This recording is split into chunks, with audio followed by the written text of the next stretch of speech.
Wow. Listen, do you see the colorful people on your screen? We are here. This is going to be We're really, here. really, really, really organic today because some Yes. things happen behind scenes that says we're not ready, but we ready. Okay.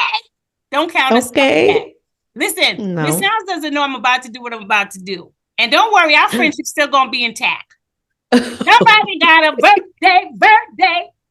We got a birthday girl. Do y'all see? Okay, she's dressed to the nine. That's what I said, to the nine. If you Th- old enough, you know what that means. That's some good stuff. So Thank you, I just girl. want y'all, where you put your comments, can you have a little minute? Mm, Say happy birthday. thank Y'all want to y'all. go to the spa? Tell the spa lady, happy birthday to you. All right, that's all. I just needed to do that. She does Thank not you. like when I put her on the spot, but she's important enough for us to celebrate that Purpose Day. What? Mom Thank you, said girl. yes. And then she showed up. Oh, See how I tell you a yes. story, Miss Sounds? Better than I could tell it. There Yeah. was agreement. I see So what we so yeah, I just wanted to honor you today and just say Thank happy you. birthday, beautiful as ever. We Thank you. appreciate you being out here in these streets on this journey, just getting better and better and better as you do. So Thank we you. salute you, Queen, for being here with us once again. I appreciate you, sis. I appreciate you so much. Thank y'all for the birthday wishes. See the necklace, y'all can have it. It's hers. Okay, I'm gonna stop. I'm messing with Miss Sounds people. She gonna stop me. Stop me about now. Listen, futurizers, how are you guys doing? You guys already know when I bring this energy, that means it's a Friday. Hmm. It's a Friday, so I have that energy. I want us to be so happy going into the weekend. And if right now you're not happy about it, find a reason to be.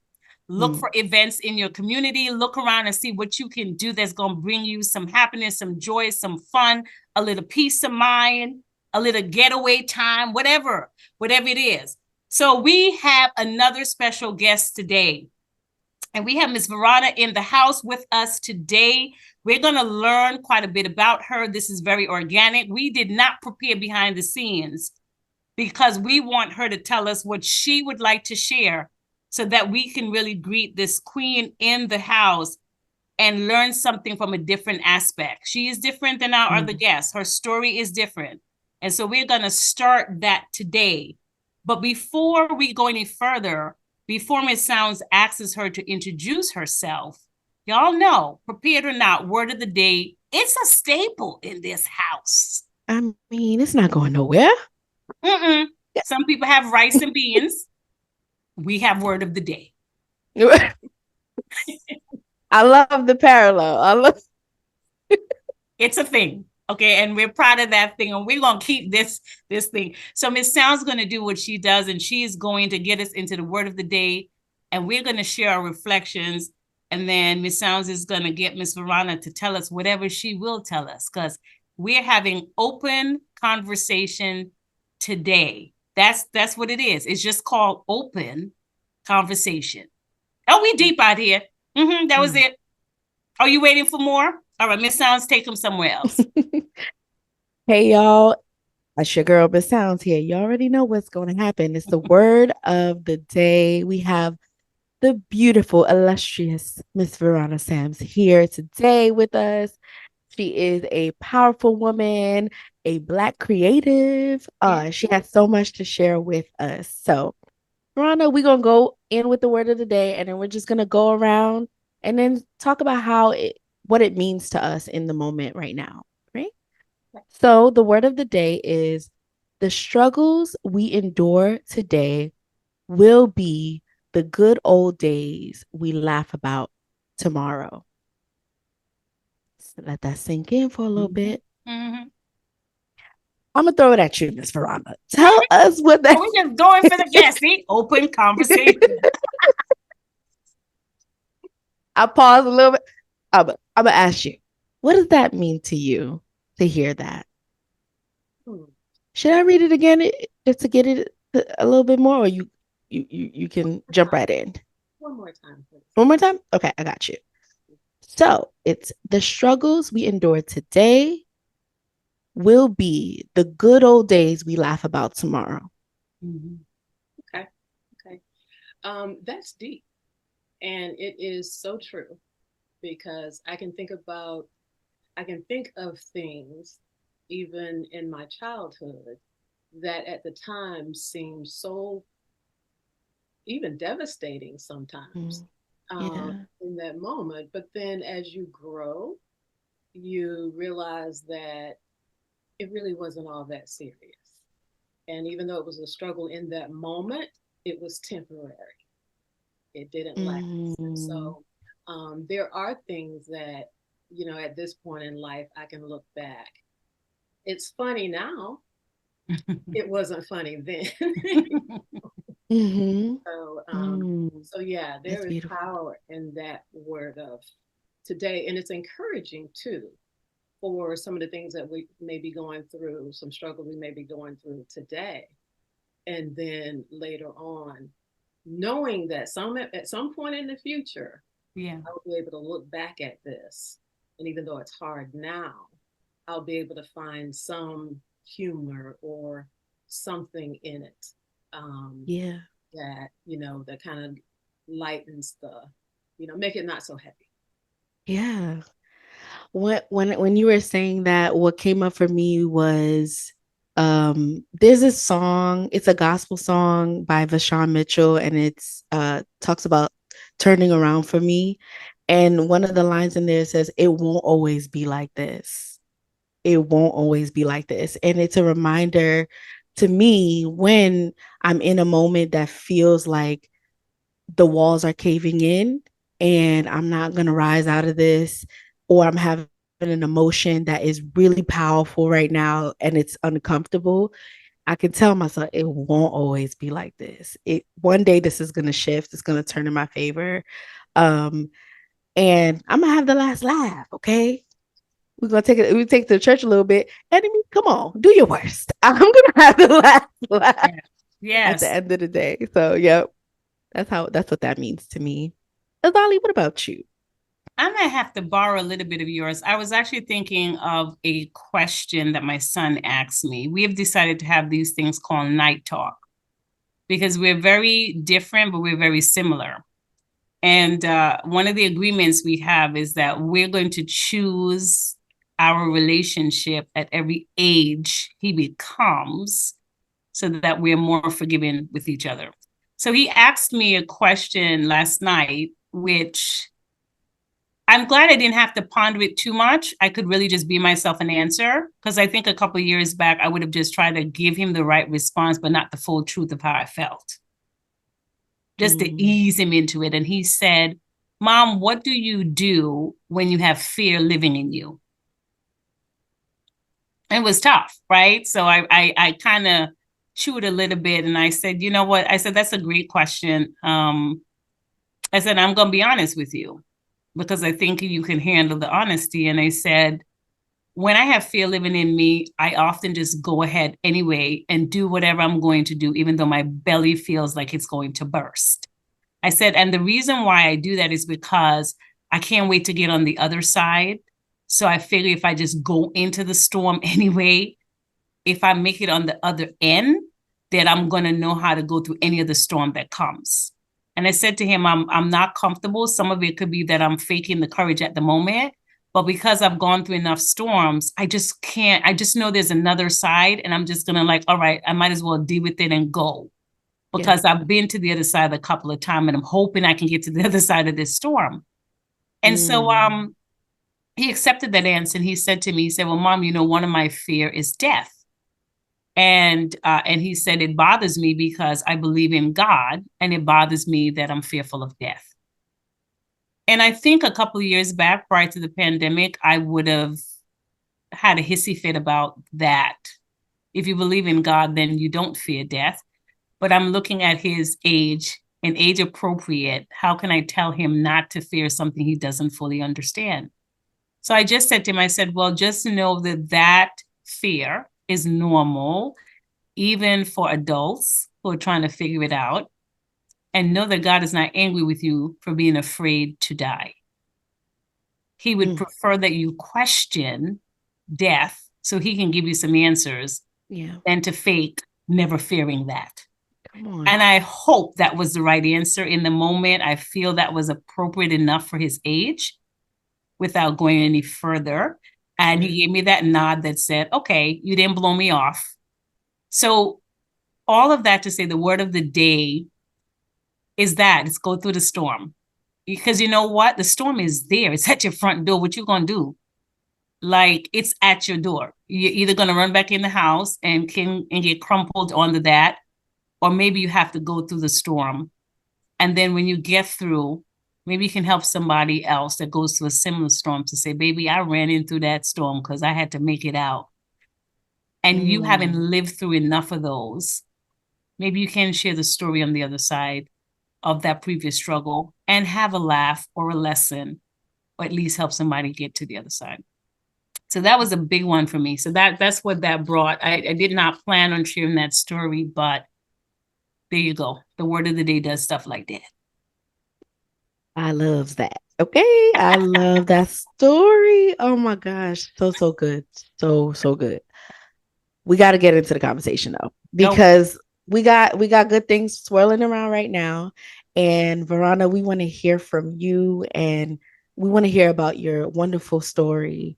So I want to just kick it off with just asking you to just introduce yourself. Who is Verona Sams? What inspires her? Yeah. What does she look forward to every day? What does she feel her call is? Good question. Well, I like to say I am just a woman of faith who has been through a few things, what I call some what in the world moments. Mm-hmm. And just as in the word of the day, I firmly believe that any struggles that we go through, there is purpose for it.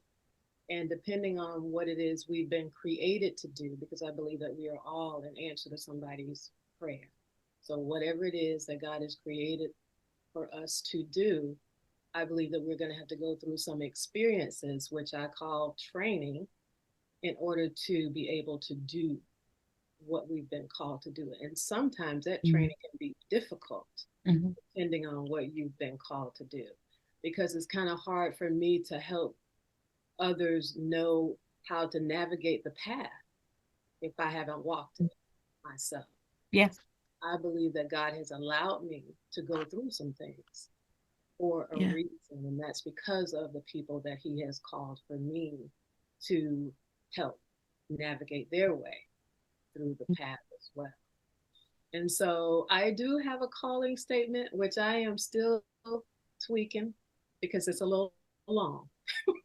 So I am going to share with you what my calling statement is in its current form.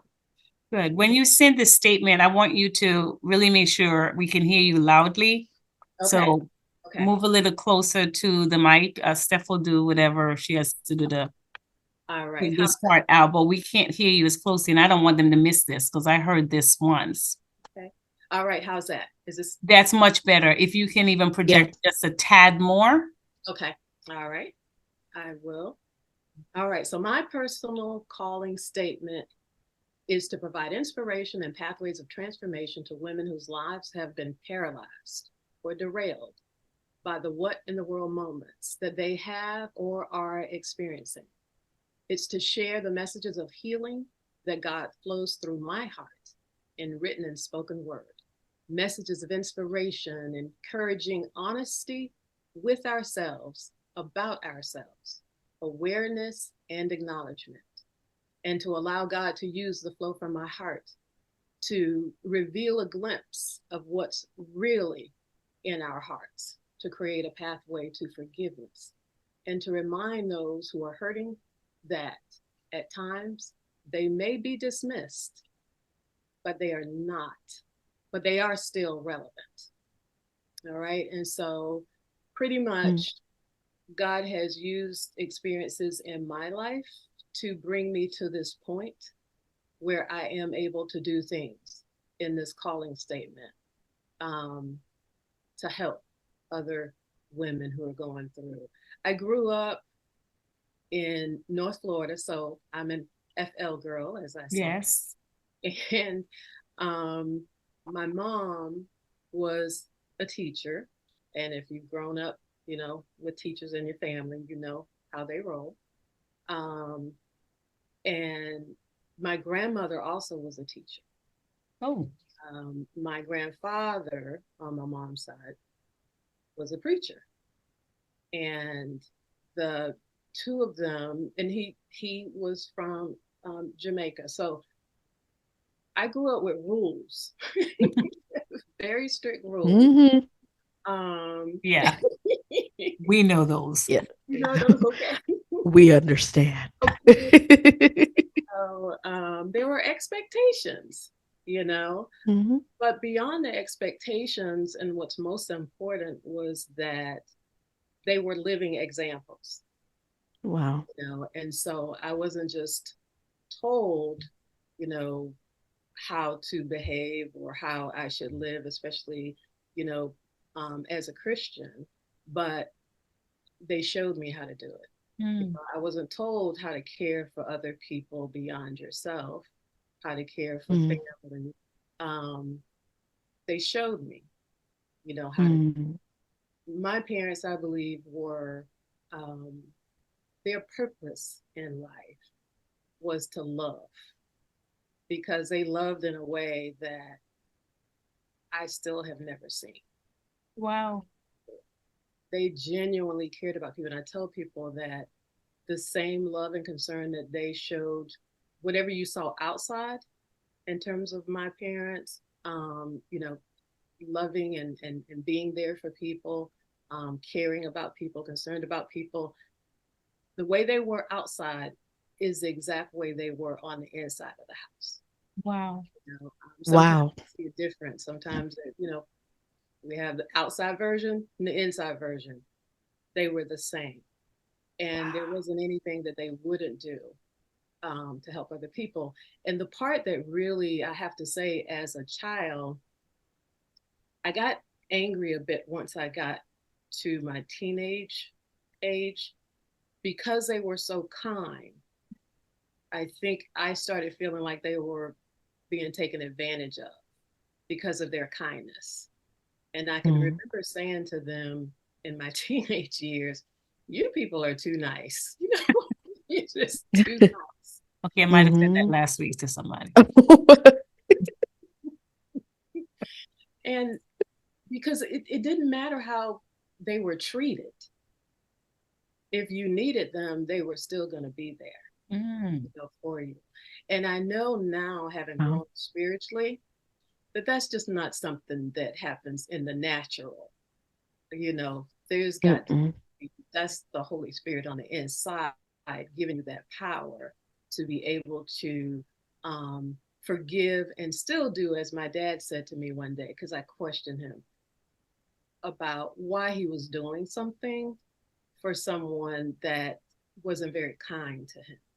And he said, I have to do what God puts in my heart to do because I have to answer to God at the end of the day. And so that stays with me, to this day in remembering what he said. Because in life, you know, sometimes we are hurt unintentionally, we can hurt each other, and sometimes it's intentional. And hurt is hurt. It feels, like what it is. Yeah. Absolutely. Yeah, but I learned from watching them just the power of forgiveness, and the power of being able to still do what God puts in your heart, no matter what. Um, So, no Mm. what would matter you what it, say would be the takeaway from when you became a parent? What did you instill in your children that you felt was a gift? Like, as you said, as you came to the maturity, spiritual maturity level, to look back and reflect and see, okay, the kindness that my parent had was from their belief that they were going to do what they needed to do. What have you instilled and what have you changed? mm, good question. Well, what I instilled was pretty much the same thing in terms of at the end of the day, because with my children, with children, they'll say, well, they did a thing because so and so did this to me. It's like, why did you do that? Well, they did this to me. And Yes. so I would remind them the same thing that I was told. And that was that at the end of the day, we all have to stand before God and Yes. we all have to give an account for what we did. And He's not going to ask us, this is how I would phrase it. He's not going to ask us what he, she, they did.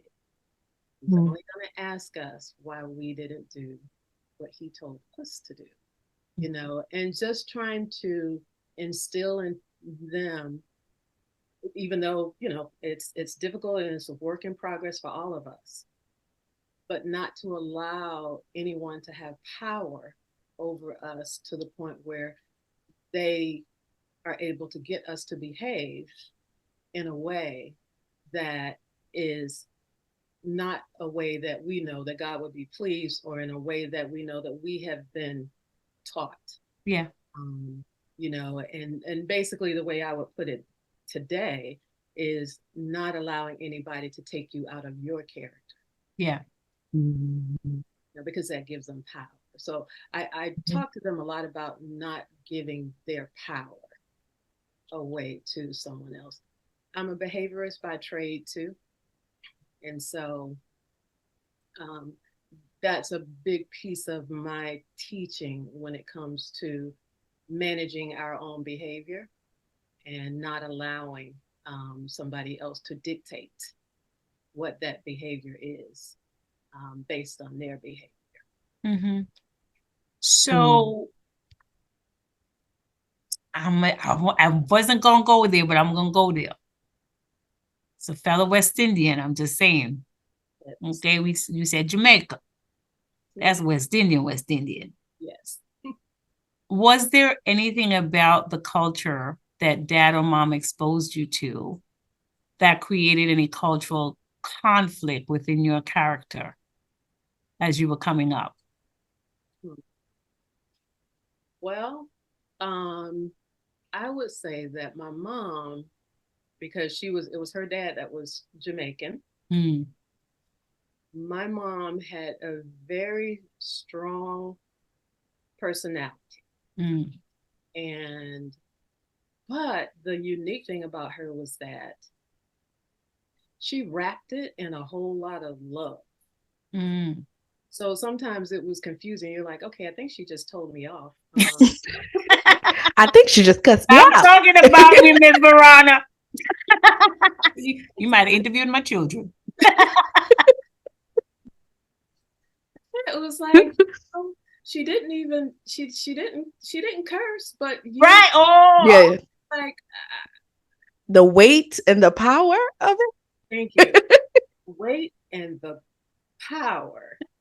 Uh, just yeah. And I was a quiet child, and maybe that's why I was quiet, because no. of, Like y'all are a bit much, but I still love y'all. so. Mm. But I think that though, and to this day, there are people who, because she was a teacher and she started out in a segregated classroom, and she was a Mm. part of integration. And so, teachers who were a part of segregation, I have found, I mean, they had a deep concern about you being successful. They were concerned about your soul. They were concerned about your being all the way around, and you're being the best person you could possibly be. So that's what my mom brought to our entire community. She was affectionately known Mm. as Aunt Fran, Mm. and I had to share her, you know. Um, and it's something that I went through, I had a difficult time with for a little bit, but she was very clear to me in that God had um, put her here to love. That's just what she did. And so I had to get to the point where I knew that she was special to me, Mm. her daughter, but that other people were special to her too. And there were some people who didn't have a mom like mine and had that kind of unconditional love. And I love you enough to tell you the truth. I love you enough to even, hurt your feelings in a loving kind of way, but in a way that you know that not in a condemning way, but in a way Yeah. that that I want only the best for you. And that's how I have learned how to love as well, because I think that you only really love a person if you're willing to allow them to get upset with you about something that you know can make a difference in their lives, or something that can help um, make a difference, or something that can protect Yeah. them from um, experiencing something that they may not have to, experience. So those are the kind of people I like to surround myself with. People who are going to tell me the truth. Oh yeah. It might sting a little bit. Yeah.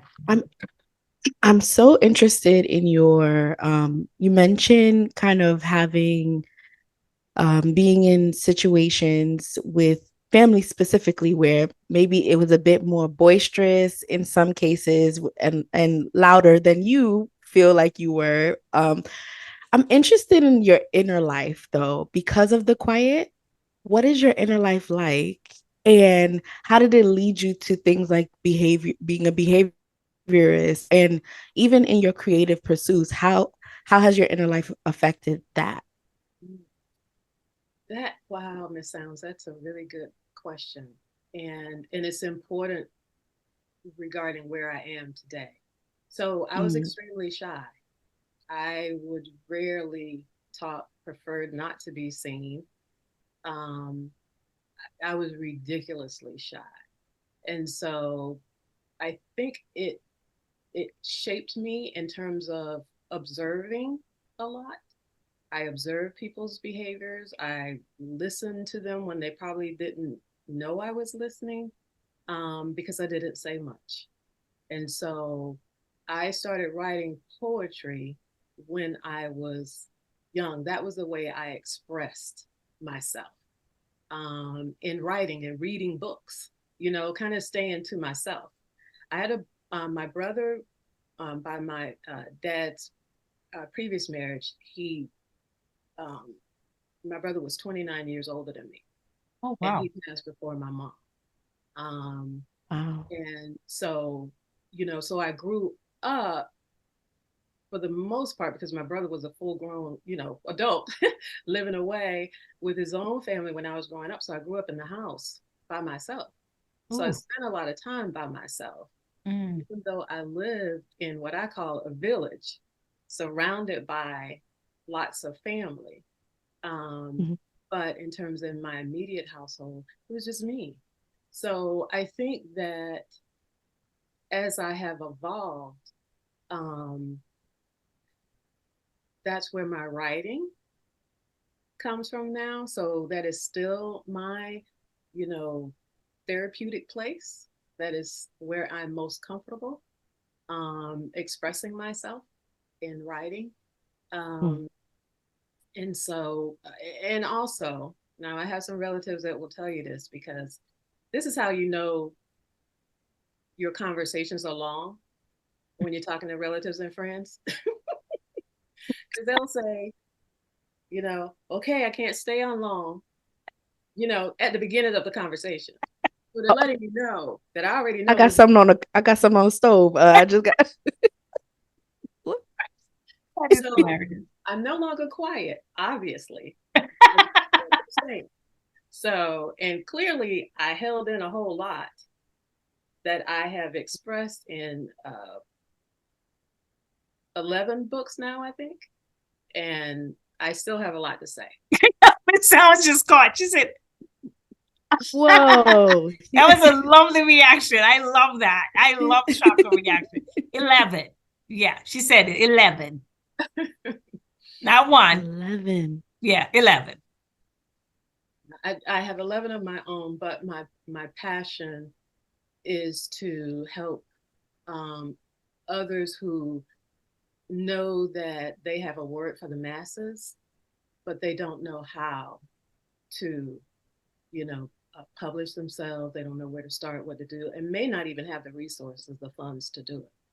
Those are the people that I like to Mm, help to make sure that whatever word God has put on the inside of them, it has a vehicle to get to the people that it needs to get to.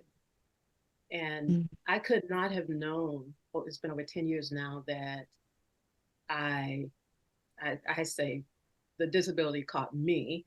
Um, and I'm not able to go out and do book signings. I tried one and came back incredibly sick because of I have multiple chemical sensitivity. And so I'm not able to do it that way. Mm-hmm. But God, and I can't go out and speak the way I used to or have in the past. Um, so God has allowed me to be able to speak through my books and to help others speak through books, you know, wow. as well. So I did So I answer your question part of without going You far, did. I did hear you say that you're living with a disability, but you're continuing your passion and your method of release that started in your younger years. Did I hear that? Well, and there was a pause because, and you're right, it started, and I'll never forget the night my dad passed away. It was Mm. the first time I can remember um, writing a poem that I shared with someone else. And so I shared it with an aunt who also, she is the one in her generation that wrote a book, Mm. Faith Through Psychiatry, my Aunt Juliet. And she was a psychiatric nurse for years. And so I showed it to her. This is the night my dad had passed. We come home, all of these people are in the house. So, but remember, because I'm used to being by myself, all of those people in the house was a bit Yeah, much. that's a lot for you. Yeah. So I'm in my room and I shared it with her. And I'll never forget what she said. She said, you know, this is really nice. She said, but I also want you to make sure you remember to write when you're happy. And Oh, that's something I have to remind myself even to this day, to remember to write even when I'm happy. Um, so it paused there for a long time. I can't remember writing a whole lot in between that. I did some short stories. Um, but it wasn't until, in all honesty, right before, maybe a year before my disability, I had started writing wherever I was, waiting for the children, whatever I was writing constantly. And I have an aunt, my aunt Eleanor, who she would say, well, what are you writing? At this point, my mom had passed. So um, my aunt was like a mom figure. And so she would say, you know, read me what you're writing. So, you know, I'd be sitting in the car, wherever, and I would, you know, read to my Aunt Eleanor what I was writing. And she said, you need to publish these. They could help somebody. And I said no for a long time because remember, I'm private, you know, yeah. you know, and Mm, I didn't want to be public like that. And so mm, she's like, Verona, these could bless somebody else who's going through, you know. So that's kind of how it picked back up. But then I kept putting it off because I was busy. I was busy. I was teaching Sunday school at church. I was working with a group who was helping with cancer awareness in, you know, Black and Brown communities. I was busy, even though I knew I was supposed to write this, publish the first book. And mm, so then all of a sudden, overnight, I become, you know, um, affected with this chemical sensitivity. Now I can't work outside anymore. Everything I do has to be inside to protect the air that I breathe. mm. And guess what? I had lots of time to write. Yeah. So I Mm, tell people if God has put something in your heart that you are supposed to do, don't let him take your breath away. My God. Just go mm, ahead and just step out on faith and do it because the bottom line is that at the end of the day, his will is going to be done. if you have yielded to him like that, Yeah. his will is going to be done. It can be delayed. Yeah. It's going to be done. And so I promised God when this was happening to me, and I knew there was one night when I knew I was leaving here, and I was tired of going back and forth to the hospital. And so I said, Lord, if you extend me some more time, I will do what it is that you have put in my heart to do. And Wow. Wow. Mm. Miss Sounds, I would like you, because guys, we have a short episode today because we'll have to have Miss Verona back, but we wanted to do an intro on these open conversation. Miss Sound, I'm interested from your point of view, what question you would ask someone who's saying, keeping myself private kept public healing from happening. Mm. Keeping myself private kept public healing from happening. A question to that. A question or a comment, because that's what I'm hearing. And I like to bounce things off of you, from the cultural, from the young woman, from the young parent, all of that. And I just wondered how that hits you. Like, sometimes when we feel that we're still a mess inside, we want to stay private until we clean up. And then sometimes we don't get to do the healing work that might be on our life. So how does that hit you when you hear that? Because Ms. says, I'm a private person. So I waited for the right opportunity. And then life sent me over the fence, like overnight. And now private opportunity, whatever. Now I got to speak out so that I don't die with the good work in me and I can help someone. So how does that hit you? Yeah, it hits me very deeply because I know myself to be by default this private person as well. Oh, she is. I'm just going to testify here. Okay. It's true. Yeah, I don't just freely give information up, private stories and stuff like that. But there have been just few pivotal things that have really broken that armor off of me, that showed me that it is necessary to share, because at the time, at that very moment where I open my mouth to speak, or I use my hands to write, or whatever I'm doing, that person is on the other side waiting for someone. You're an answer prayer to that person who's asking for someone to see me for real. Can someone just join me in my pain, my suffering, my joys? I want to know if I'm not the only one out here. And so for me, I am on this journey constantly of what it means to be vulnerable and live vulnerability out loud, without shame, because my focus is not anymore fixated on people who will judge me, right? It's for those that need what I have to say, that God placed whatever he placed in me so that that person can have that from me. And that is my focus, which it softens this armor that I've created, and it allows me to let the Holy Spirit create the boundary around me and let my armor be put to the side. That's the difference. When I was doing the armor, ain't nobody getting in. You ain't got no not a thing. Boundaries, okay? boundaries. What's my name? I don't have a name. Okay. Yes. I love that. Now, before we toss it back to Miss Verona, because like I said, we won't be on here long. I love that perspective, and I want to put a plug in. What I want you guys to hear, future risers, is that we're not saying being private is a problem. We're saying that there is a time to come out of privacy if you can see there's someone that you can or should help. You got to pick which lane, baby. I can't help you with that part. Okay? Can or should. That's what we're saying. Because privacy is still wisdom when used with the right intention for the right target, then you're good.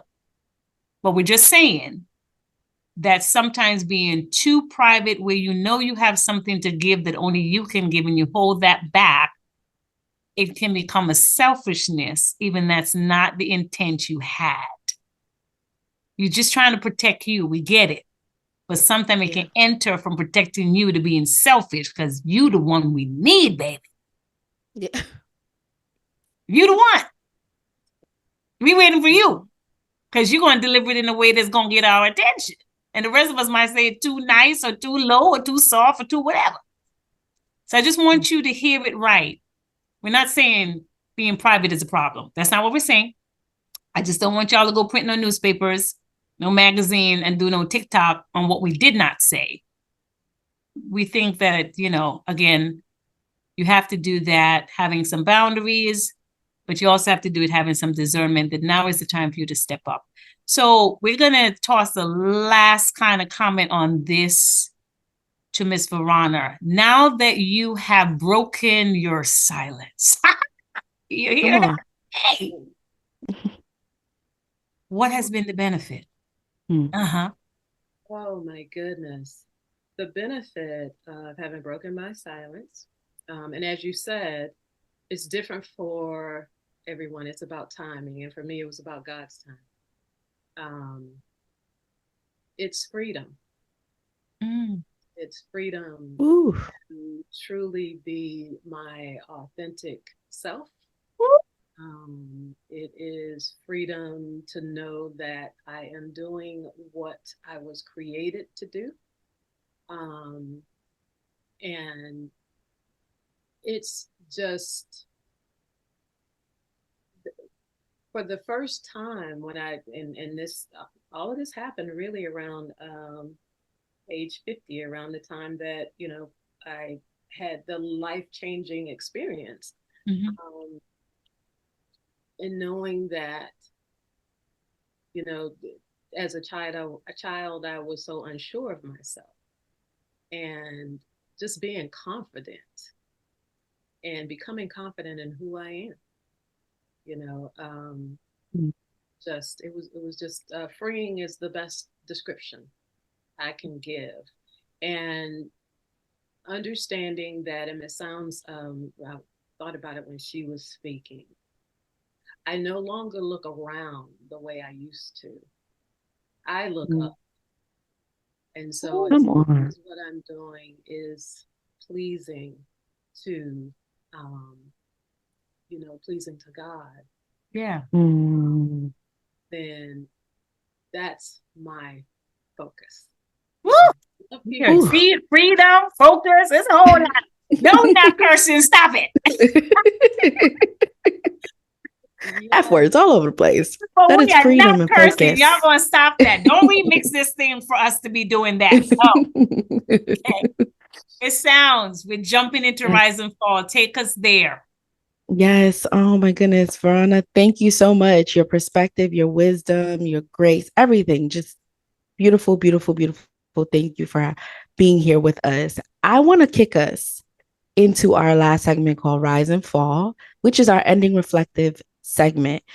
We split our reflections of the conversation today into two categories. One is rise.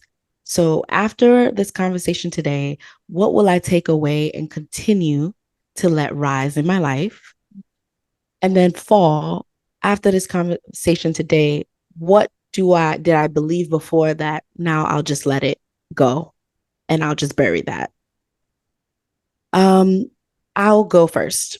What I will let rise today is the power of your voice, right? The power of your voice, no matter your disposition, no matter your personality, God has given you a voice and it needs to be heard. If by one person, two people, whatever, millions, whatever, your voice needs to be heard. And it's beneficial to take a chance, take a risk, and share it with somebody. That's my rise. And then my fall is there is nothing that can that can completely derail your life. There's Right. resilience in every circumstance, even in death. We Yeah. get more into that. Come on, after death, there's resilience, Damn. right? You know what I mean? And so I believe in resilience. I don't believe anything can come to derail me forever. So whoever wants to go, Azali, you want to go next? Oh, sure. I need a duplicate button on this thing that could just Okay. duplicate people's answers. Uh, so the rise, I'm going to join you. The sounds to say, remember that circumstances, whether temporary or permanent, does not define who I can yet be. Mm. Just push a little more, Azali. Just, okay, whatever, permanent or not, just push a little bit more. So that's what I want to remind myself from this conversation. And the fall is, don't think that all disabilities can be seen. Bury that. Yeah, bury that. Some of them may not be able to be seen, and you better check yourself and make sure you don't have one before you start looking at others and judging. Check yourself. They're not all visible.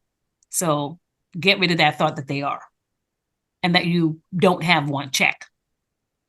That was it. Short and sweet. I don't know. I love it. Miss Verona? Paul, what are we doing? Good. Okay. Well, I just want to say really quickly, thank you so much for mentioning that about disabilities and being, because I have an invisible one. And so it is very important that when you have an invisible disability, that the people around you are willing to educate themselves about your disability so that they can help keep you safe. And it's important for you to be okay for the people who are not willing to do that. Yeah. It's okay for you to still love them, but at a distance. Because yeah. So, and I'll get to the point. So my rise would be keeping in mind going forward that there is purpose in our struggles. Yeah. So, if we could just keep that in mind when we're going through, that there is purpose, and that one day we will look back and maybe find some humor. Yes. And then my fall would be just no limitations. Yeah. And be willing to step out on faith. Yes. And be determined to, not allow anything to stop you from doing that. Yeah. And you guys have helped me with this because, as I said, I'm still not comfortable with the whole public thing. And here you have me on your podcast. And you are very welcome. We have fun, and we are gracious that you came to connect with us. Yeah. We will have you back again as another part of open conversation. So we thank you. And we've learned a lot. So thank you for being as open as you could. Ms. Sounds, what is the invitation for the people as we wrap up? All right, people. Well, subscribe to Raise Voices on all your favorite podcast platforms. We have our podcast on iHeartRadio, Spotify, Apple Podcasts, and we're on YouTube. Subscribe, comment, tell us what you thought about this episode. Subscribers. 954 somebody's noticing us, and we are in 21 countries. We're my US and Canada. All right, I'm gonna stop. Sorry. Okay. People in Dominican Republic and Ecuador are subscribing. I'm done. Yeah, we need y'all. Okay. We need the people. Come on, y'all. Subscribe. Okay. Join us on this journey of growth, resilience, and celebration. Okay. Yes.